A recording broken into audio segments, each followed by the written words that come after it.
Embers rising high, like a chemical fire. The flame won't die. It's never easy when you let it bounce, and that's exactly what Morato's done there, and Gyökeres can find Eze. Darling, you and I. Gyökeres is the defender. ጊዜ ታይም ቲዩብ ነው። ተጠባቂው የእንግሊዝ ፕሪሚየር ሊግ ከባድ ጨዋታ በሚቀጥለው እሁድ ይካሄዳል። አርሰናል ከቶትንሃም ጋር 1 ሰዓት ተኩል ይደረጋል። 12ኛው የእንግሊዝ ፕሪሚየር ሊግ እብደቱን ይጀምራል ሲሉ ፔፕ ጋርዲዮላ አስተያየታቸውን ሰጥተዋል። ይህ አባባላቸው አርሰናል በጉዳት መታመሱን አስመልክቶ መልእክት ይመስላል። አርሰናል ውጤቱን ያስጠብቃል ወይስ የጉዳት ሁኔታዎች ዋጋ ያስከፍሉታል? እየተነሳ ያለ ጥያቄ ነው። አርሰናል ባለፈው ዓመት የተጫዋቾች ጉዳት ዋንጫውን ማሳጣቱ ይታወቃል። ዘንድሮም በርካታ ተጫዋቾች በጉዳት ላይ ናቸው።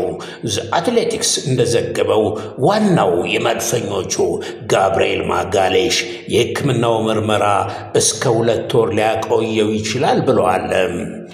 እሁድ የሚደረገው የሰሜን ለንደን ፊልሚያ ከቶትናም ጋር ተከትሎ ከዛው ባየር ሙኒክ ለሻምፒዮንሺፕ ከቼልሲ ለንደን ደርቢ ከብሬንፎርድ ከአስቶን ቪላ እና ወልብስ እያለ ጨዋታው ይቀጥላል።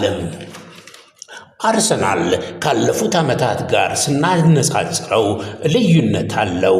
ይኸው ብዙ አማራጮች ወይም ዴፕስን እየተጠቀመ ይገኛል። ማጋሌሽን ሊተኩ የሚችሉ ክርስቲያን ሞስኬራ ወይም ፎርሂንካፔ አሉ።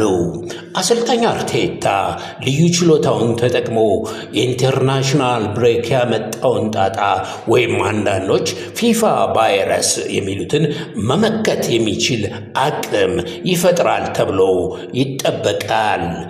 የዋንጫ ህልምን ለማሳካት የአርሰናል ስኳድ ጥራት እንደ ዲክላን ራይስ የ26 ዓመቱ ተጫዋች ፐርፎርማንስ በርካታ ቦታዎችን በመሸፈን የቆሙ ኳሶችን ውጤታማ ያደርጋል ተብሎ ይገመታል። አርሰናል የኮንትራት ማራዘሚያ ለዲክላን ራይስ ማድረጉ መተማመንን ፈጥሯል። ሌሎችንም ለማስፈረም የሚያደርገው ሩጫ በደጋፊዎችም ተወዶለታል። ከቶትናም ጋር የሚያደርገው ግጥሚያ ጣፋጭ ድል እንደሚገኝ ተስፋው ከፍ ያለ ነው። ምክንያቱም አርሰናል ብዙ አማራጮችን እየተጠቀመ ስለሆነ ነው። ሌላው የአርሰናል ፈተና የሚሆነው የዳኛ ማይክል ኦሊቨር ጉዳይ ነው። በደጋፊዎችና ተጫዋቾች የማይወደዱት ውዝግብ ፈጣሪ ናቸው። ለአርሰናል 8 ቀይ ካርድ ሰጥተዋል።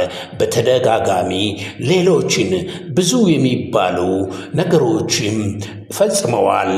የአርሰናል የጨዋታ አሰላለፍ ጥምረት በሚካኤል አርቴታ የተጠና ስራ ይጠበቃል።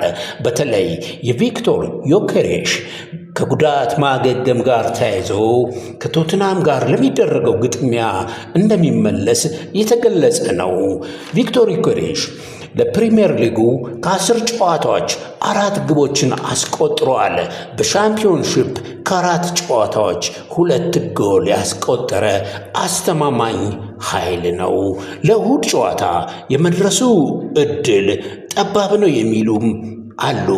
ምናልባትም እሱ ካልተጫወተ ሚካኤል ሜሪኖ ሊተካው ይችላል እየተባለ ነው።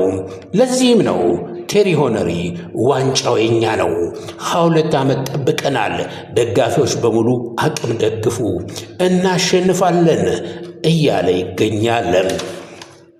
ተመልካቾቻችን ተጠባቂው የሰሜን ለንደን ጨዋታ አርሰናል ከቶትናም አርሰናል 3-0 ያሸንፋል ወይም አንድ ማስተዛዘኛ ሊሰጣቸው ይገባ ይሆን የሚል ግምት እየሰጠው እገኛለሁ። እናንተም አስተያየታችሁን በኮሜንት ስር ስጡ። ሰብስክራይብ፣ ሼር፣ ላይክ ማድረግን አትርሱ። ቻው። አርሰናል የኛ ነው።